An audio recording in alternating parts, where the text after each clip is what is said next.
अभी तक अपन लोगों ने इस सिंक्रोनस और सिंक्रोनस एसआर के बारे में पढ़ा था। इस वीडियो में अपन डी फ्लिप फ्लॉप के बारे में पढ़ने वाले हैं। डी फ्लिप फ्लॉप क्या होता है, तो सबसे पहले डी फ्लिप फ्लॉप का ब्लॉक डायग्राम देख लेते हैं। डी फ्लिप फ्लॉप, तो डी फ्लिप फ्लॉप का सिंपल सा एक डायग्राम होता है जिसके अंदर डी नाम की एक इनपुट आती है और ये जो क्लॉक रहती है, क्लॉक हमेशा ट्रिगर कंडीशन में रहना पड़ता है इसको काम करने के लिए। क्लॉक की बात आती है तो इसका मतलब है सिंक्रोनाइज फ्लिप फ्लॉप के अंदर काम करेगा, सिंपल सी बात है। और इसके अंदर दो इनपुट रहेंगे, एक नॉन कॉम्प्लीमेंट और कॉम्प्लीमेंट। तो सबसे पहले समझने के लिए आप डी फ्लिप फ्लॉप का मैं थ्योरेटिकल थोड़ा आपको बता देता हूँ। डी फ्लिप फ्लॉप क्या होता है, वो ट्रांसपेरेंट होता है। ट्रांसपेरेंट होने का मतलब क्या है, यहाँ पे ट्रांसपेरेंट होने का मतलब है जैसा है बिल्कुल वैसा ही दिखेगा।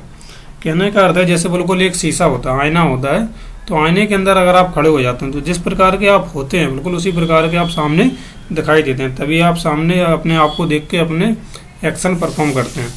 तो उसी तरीके से यहाँ पे अपन डी के अंदर जो वैल्यू देंगे वही अपना आउटपुट सामने वाले पे शो करेगा। जैसे कि अगर डी के अंदर वैल्यू तो अपना क्यू एन की जो वैल्यू आएगी वो आएगी 1, यहाँ पे 0 देंगे तो अपनी वैल्यू आएगी 0। तो यानी कि कोई भी चेंजेस नहीं होना, पूरी ट्रांसपेरेंसी को मेंटेन करना। ट्रांसपेरेंसी का मतलब ही यही होता है कि आपका पूरा छान दिया गया है, आपको कहीं से कहीं तक कोई भी अंतर आप में नज़र नहीं आ रहा है। ठीक है, ये तो हो गया डी फ्लिप फ्लॉप का बेसिक ब्लॉक डायग्राम। अब बात आती है डी फ्लिप फ्लॉप की कैरेक्टरिस्टिक टेबल की। कैरेक्टरिस्टिक टेबल, वीडियो को लाइक, चैनल को सब्सक्राइब कर ही देना आप लोग, अच्छा लगता है थोड़ा। और कुछ नहीं, डी क्यू एन और क्यू एन प्लस 1। तो इनपुट कौन से लेना है, अपन को इनपुट लेना है डी और क्यू एन का, और क्यू एन प्लस 1 का जो है अपन को फाइंड आउट करना है। तो उसके लिए अपने पास दो इनपुट हैं, तो आपको उसी बात है इसके 4 कॉम्बिनेशन निकल के आएंगे। तो इस तरीके से अपन ने 4 कॉम्बिनेशन लिख लिए। इसको क्यू एन से मतलब ही नहीं है, क्यों? क्योंकि अपन ने बोला है कि डी की जो वैल्यू होगी वही उसका आउटपुट आएगा। तो डी की वैल्यू अगर 0 है तो अपन को आउटपुट क्या लिख देंगे यहाँ पे 0। डी की वैल्यू फिर से 0 है तो वैल्यू फिर से 0। डी की वैल्यू 1 तो अपना नेक्स्ट आउटपुट 1, और डी की वैल्यू 1 तो अपना नेक्स्ट आउटपुट 1। तो इस तरीके से अपन कैरेक्टरिस्टिक टेबल भी तैयार कर सकते हैं। डी टेबल, डी के फ्लिप फ्लॉप के बारे में अगर कोई आपसे डिस्क्रिप्शन या फिर कोई एक्सप्लेनेशन आपसे कभी भी क्वेश्चन के अंदर लिखने के लिए आ जाता है, वो 2 नंबर या 5 नंबर के अंदर अगर आता है, तो 2 नंबर के अंदर आए तो केवल आप उसकी डेफिनेशन को थोड़ा सा बढ़ा के लिख देना कि वो ट्रांसपेरेंसी को शो करता है और वो एसआर फ्लिप फ्लॉप और जे के फ्लिप फ्लॉप से डिफरेंसेस में रहता है। और दूसरे इसके अंदर अगर कोई पॉइंट आपको लिखने के लिए आता है तो उसके अंदर कैरेक्टरिस्टिक टेबल आप ज़रूर बना के आएँ, जिससे आपको नंबर के साथ साथ उसमें थोड़ी इम्पोर्टेंस भी आपकी शो हो कि आपको डी फ्लिप फ्लॉप का जो भी आपको प्रैक्टिकल एक्सपीरियंस है वो आपको आता है। अब बात कर लेते हैं इसकी एक्साइटेशन टेबल की। एक्साइटेशन टेबल, इसको एक्साइटेशन इनपुट भी बोला जाता है कि इनपुट इसमें क्या है। तो इसके अंदर अपनी जो टेबल बनेगी तो उसके अंदर अपन को क्या प्रेजेंट आउटपुट और नेक्स्ट आउटपुट दिया रहता है और डी की वैल्यू को पूछा जाता है।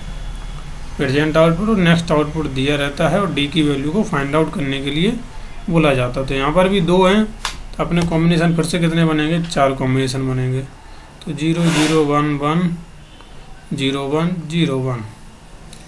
तो वैसे डी की वैल्यू वही होगी जो यहाँ पे जितनी वैल्यू है वही होगी। क्यों? क्योंकि अपन पहले ही देख चुके हैं आउटपुट वही आता है जो डी की वैल्यू को इनपुट दिया जाता है। लेकिन अपन फिर भी अगर पिछले मेथड के साथ अगर देखना चाहते हैं तो वो भी अपन देख सकते हैं, कोई भी रोक टोक नहीं है। जैसे कि अपन देखना चाहते हैं क्यू एन और क्यू एन प्लस 1 की वैल्यू किस जगह पे 0 है, तो इस जगह पे 0 है तो वैल्यू लिख देंगे 0।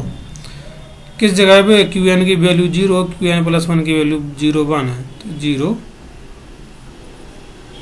क्यू एन प्लस 1 की वैल्यू 0 1 इस जगह पे 1 पे है तो 1 लिख देंगे। 1 0 किस जगह पे है, 1 0 0 पे है तो फिर से 0 लिखेंगे।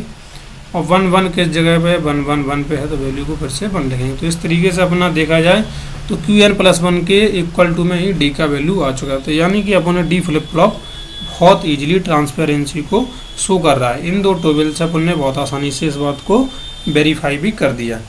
और अगर आपसे कोई पूछता है कि SR फ्लिप फ्लॉप के साथ किस तरीके से D फ्लॉप का रिप्रेजेंटेशन होता है, तो उसको अगर डायग्राम अगर अकेला पूछता है तो इस तरीके का डायग्राम आप सबसे पहले जो सिंक्रोनस फ्लिप फ्लॉप था उसका आप डायग्राम बना देंगे, और उसमें आप क्या करेंगे, उसमें आप इस तरीके का